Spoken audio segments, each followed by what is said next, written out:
Hey guys, welcome to the 5th episode of the Knit Now, Swatch Later podcast. My name is Courtney, and today is Friday, December 19th, 2019. I don't have a whole lot to talk about this time. Unfortunately, I haven't had a whole lot of time for knitting, but I do have a finished object that I'm wearing, so I will stand up. This is the Linden sweatshirt by Grainline Studios, and I sewed this over the weekend. And the fabric is from Joann, and the ribbing is from Hobby Lobby.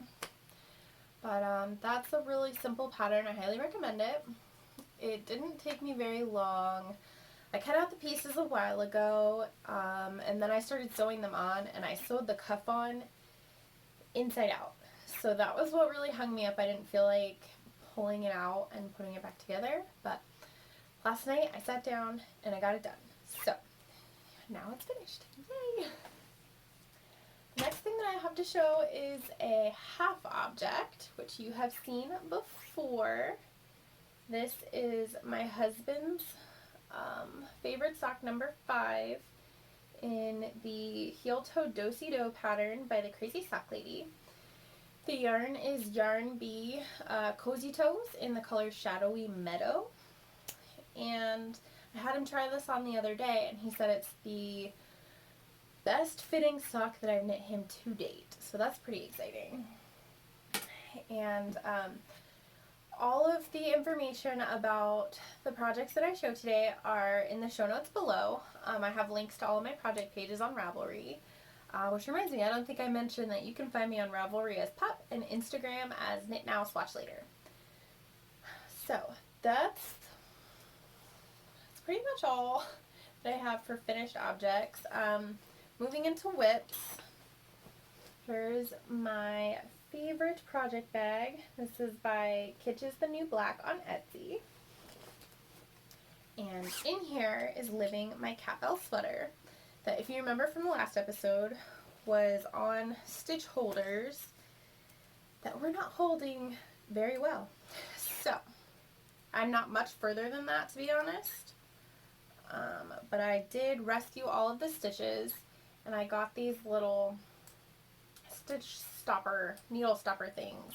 So I put those on my needles and on the stitch holder thingy.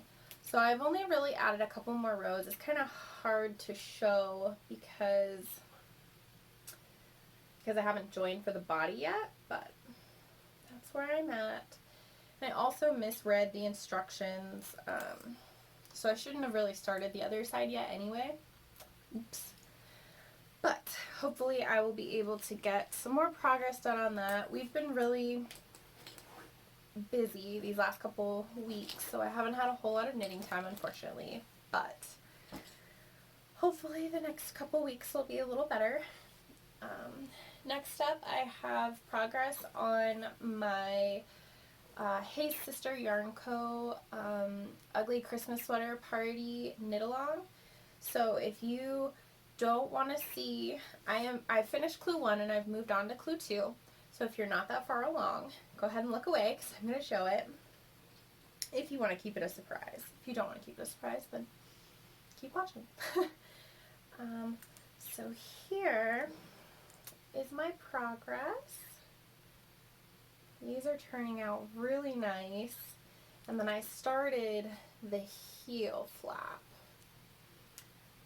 But I've kind of slowed down on making progress on that because for the heel flap you have to work each row twice.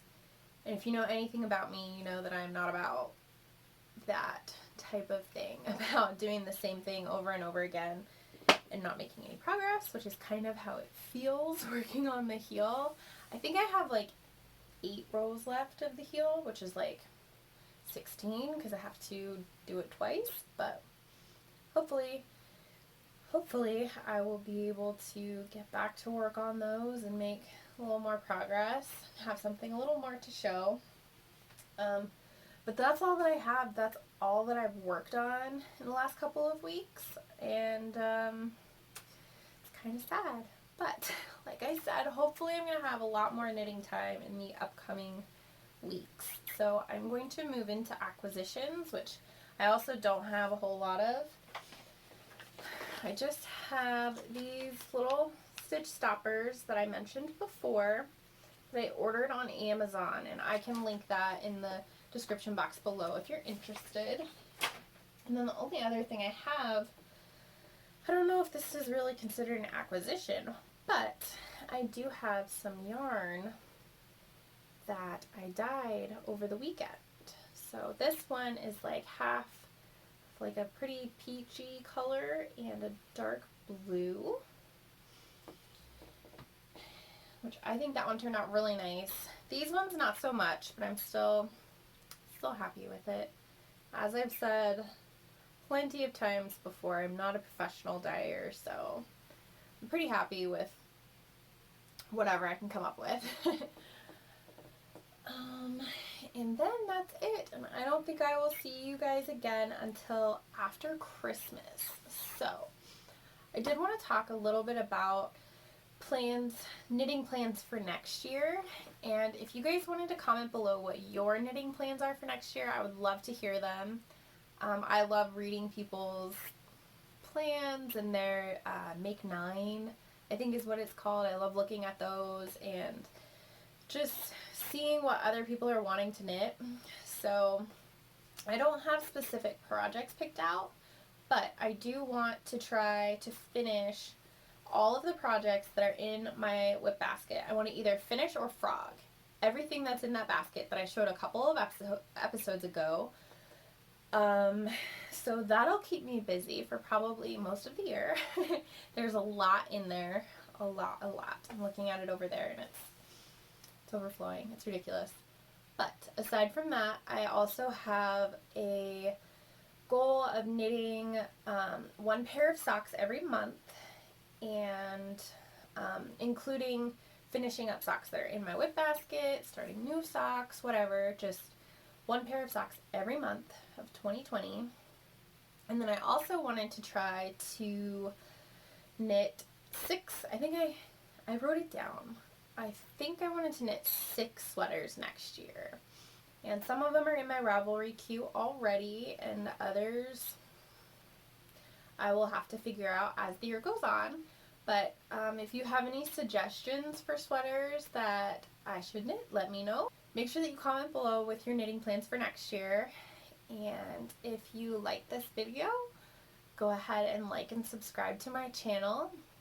But until then, Merry Christmas and Happy knitting! Bye!